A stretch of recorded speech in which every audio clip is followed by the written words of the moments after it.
कि जब आप बौने लोगों के बारे में और बौने लोगों को बड़ा बनाते हैं और छोटे लोग सत्ता पे काबिज हो जाते हैं, इंस्टीट्यूशन पे काबिज हो जाते हैं, तो छोटे लोगों की तस्वीरें देख देखकर आपका बच्चा भी छोटा बनने की कोशिश करता है।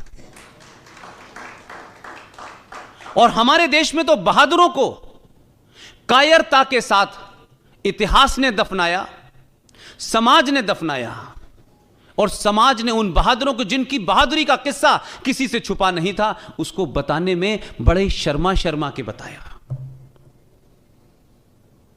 ये बात अलग है कि 70 साल में सत्ता बदली, तो सत्ता बदलने से कुछ लोगों को लगा कि हम भी अपनी बात कह सकते हैं। यह बात अलग है कि उससे पहले कोई मन की बात नहीं कह रहा था, वो भी इसी बार भी मन की बात करता है। उससे हुआ क्या कि सुभाष चंद्र बोस के साथ क्या हुआ यह पूरे देश को पता चल गया, सावरकर के साथ क्या हो रहा है पूरे देश को पता चल गया। और कौन लोग थे जिन्होंने एक डॉक्यूमेंट पे साइन किए थे और भारत के आर्काइव में रखा हुआ था कि Subhash Chandra Bose is a war criminal, जिंदा या मुर्दा जब भी पकड़े जाएंगे, उस वक्त की ब्रिटिश सरकार, ये बात अलग है कि वो चले गए, उनके हवाले होगा। इस डॉक्यूमेंट को इस देश में किसने छुपाया और किस मकसद से छुपाया, और कौन लोग थे जिन्होंने यह जघन अपराध किया? ऐसे ही एक बहादुर है।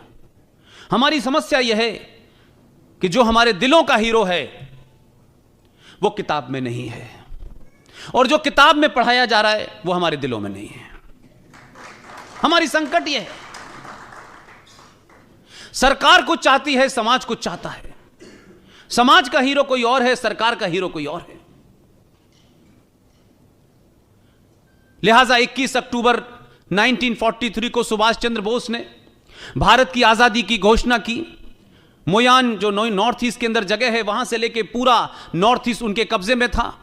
बंगाल के अखबार पढ़िए जाकर के बंगाल में, और 70 साल का जीवन कोई किसी भी देश के इतिहास में एक लम्हे के बराबर होता है। उन अखबारों में जाके पढ़िए कि सुभाष चंद्र बोस ने जब इस आजादी की घोषणा की तो बंगाल में बंगाली लोग अपने घरों के बाहर जो भी कुछ उनके पास हथियार था उसे लेके सुभाष चंद्र बोस का इंतजार कर रहे थे कि वो जब आगे बढ़ेंगे तो उनके साथ हम चलेंगे।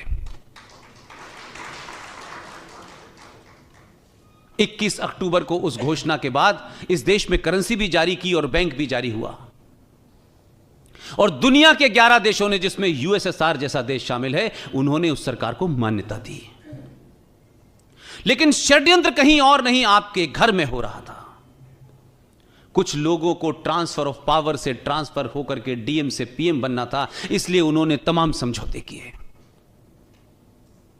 तो जो आदमी 43 के अंदर पूरे लाव लश्कर के साथ देश की आजादी की घोषणा करता है, 47 आते आते वो किस कॉन्स्पिरेसी का शिकार हुआ, ये देश को पता करने में 70 साल लग गए।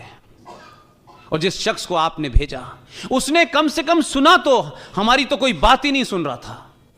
हमको तो राइट विंगर कहा जाता था, जबकि राइट विंगर से कहीं दूर दूर तक हमारा कोई लेना देना नहीं था। लेकिन बड़ी खामोशी से सुना, धैर्य के साथ सुना, तहम्मुल के साथ सुना, और सुनने के बाद इस नतीजे पे पहुंचा कि दुनिया भर से जितने डॉक्यूमेंट इकट्ठे किए हैं वो बिल्कुल सही हैं। और जब सही बात पता चल गई तो करेज देखिए, ये करेज आपने दिया है, देश ने दिया है, ये ताकत आपने दी है। आप ये मत मानिए कि आपने 23 मई का रिजल्ट देने के बाद आपने बहुत बड़ा काम कर दिया है। हर दिन यह एहसास कराना होगा कि देश तुम्हारे साथ है।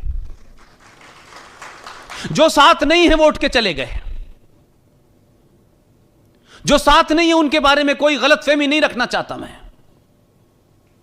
जो साथ हैं वो अपने साथ होने का परिचय दें। उसने पूरी बात को माना और 21 अक्टूबर को भारत के लाल किले पे दोबारा जाके झंडा फहराया। उन्होंने सुभाष चंद्र बोस की उस ख्वाहिश को पूरा किया जो उन्होंने शौकत मलिक से कहा था कि आपको झंडा फहराना है। और एक घटना का जिक्र इसलिए क्योंकि आप गुजराती हैं।